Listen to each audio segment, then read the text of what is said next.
আমাদের রাজনীতি জনকল্যাণমুখী রাজনীতি, জনগণ দ্বারা বেষ্টিত। আমরা শহীদ প্রেসিডেন্ট জিয়া রহমান বলেছিলেন, জনগণের সকল ক্ষমতার উৎসাহ, তার দলের কর্মী আমরা। বিগত 17টি বছর আওয়ামী সন্ত্রাসীদের নির্যাতনে আমরা ছিলাম অধিষ্ঠ, নির্যাতিত, নিপীড়িত। আমরা জনগণের পাশে গিয়ে দাঁড়াতে পারিনি, এমনি আমাদের ফ্যামিলির পাশে আমরা থাকতে পারিনি। আওয়ামী লীগের নির্যাতনের কারণে, মিথ্যা মামলার কারণে আমরা দেশান্তরী ছিলাম। তারপরে চেষ্টা করেছি আপনাদের পাশে থাকার জন্য। একটু আগে আমাদের প্রিয় ছোট ভাই কামরুজ্জামান খান বলেছে, 18 সালে জাতীয় সংসদ নির্বাচনে আমাদের প্রান্তীয় নেতা, এই অঞ্চলের কৃতি সন্তান, দক্ষিণ বাংলায় গর্ব, আমাদের রাজনৈতিক দেশনেত্রী এবং খালেদা জিয়ার রাজনৈতিক অন্যতম উপদেষ্টা যারা জোরদিন সভায় যখন নমুসেন নিয়ে 12 থেকে আমরা পার হইতে হাজার হাজার জনতাকে নিয়ে আমাদের নেতৃবৃন্দ আমরা এই সরকারে এসেছিলাম।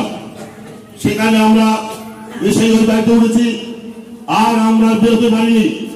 আমরা চেষ্টা করেছিলাম জনগণের মাঝেতে, জনগণের কাছে ভোট চেতে, কিন্তু আমরা পারিনি। আমরা একটা মিনি কারাগারের মধ্যে আবদ্ধ ছিলাম।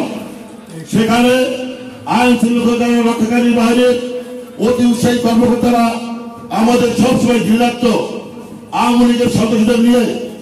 সেখানে আওয়ামী লীগের বড় বড় সন্ত্রাসীরা, গৌড় থেকে আগত অনেক সন্ত্রাসীরা সরকার নিয়ে এসেছেন। আপনারা দেখেছেন এই অঞ্চলের মাটি দিয়ে, এই অঞ্চলের রাস্তাঘাট দিয়ে তারা ঐক্যতে ছিল, অনেক জায়গায় ফাঁকা আওয়াজ তুলেছে, গুলি করেছে। আজকে সেই সমস্ত সন্ত্রাসীরা কোথায় জনগণ জানতে চায়। আজকে আমরা জনগণ নিয়ে আসি। আমরা আজকে খুনি হাসিনা আজকে দেশের জনগণের রক্ত চুষে খেয়েছে, তার আমরা রক্ত চুষে খেয়েছে, এবং তার দোষরা আওয়ামী লীগের সেই সমস্ত সন্ত্রাসী চাঞ্চরা, তারা জনগণ নিয়ে রাজনীতি করেনি, তারা জনগণকে তাদের রক্ত চুষে খেয়েছে। আজকে তারা লক্ষ লক্ষ কোটি টাকার পাহাড় করেছে, বিদেশের মাটিতে বাড়ি করেছে। আজকে এই সন্ত্রাসীদের স্থান এই বাংলার মাটিতে নাই। আল্লাহর ভাই, দুনিয়ার ভাই, মহান আল্লাহ রাব্বুল আলামিন আজকে এই সমস্ত সন্ত্রাসীদেরকে এই দেশ থেকে বিতাড়িত করছেন। ইনশাআল্লাহ আগামী দিনে এই জনগণের মাঝে বাংলাদেশ স্থান হবে না। প্রিয় ভাইরা আমার, সন্ত্রাস সন্ত্রাস আর সন্ত্রাস আওয়ামী লীগ থেকে দিয়েছে। আজকে এখানে অনেক নেতৃবৃন্দ আছেন, আমি সহ সিনিয়র নেতৃবৃন্দ এখানে আছেন, আরো নেতৃবৃন্দ আছেন।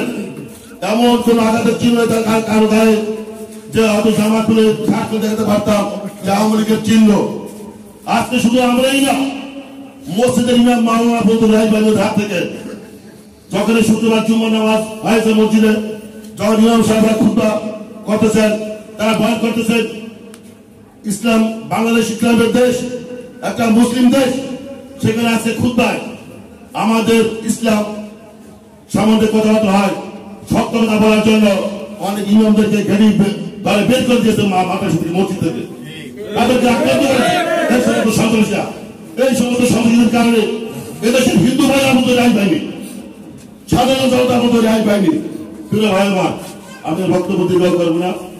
সিনিয়র নেতৃবৃন্দ আছেন, সরবে আছেন, গুরুত্বপূর্ণ বক্তব্য রাখবেন। শুধু একটাই বলবো, আজকে আমরা আগেই বলেছি জনকল্যাণের জন্য রাজনীতি, আমরা জনকল্যাণমুখী রাজনীতি করি। আমরা চেষ্টা করবো আগামীতে আপনাদের পাশে থাকার জন্য।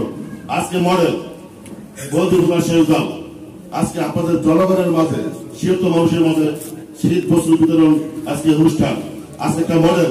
আজকে আমরা এই মহৎ কাজের জন্য আমরা বৌদ্ধ বিএনপির পক্ষ থেকে তাদেরকে আন্তরিক অভিনন্দন জানাই।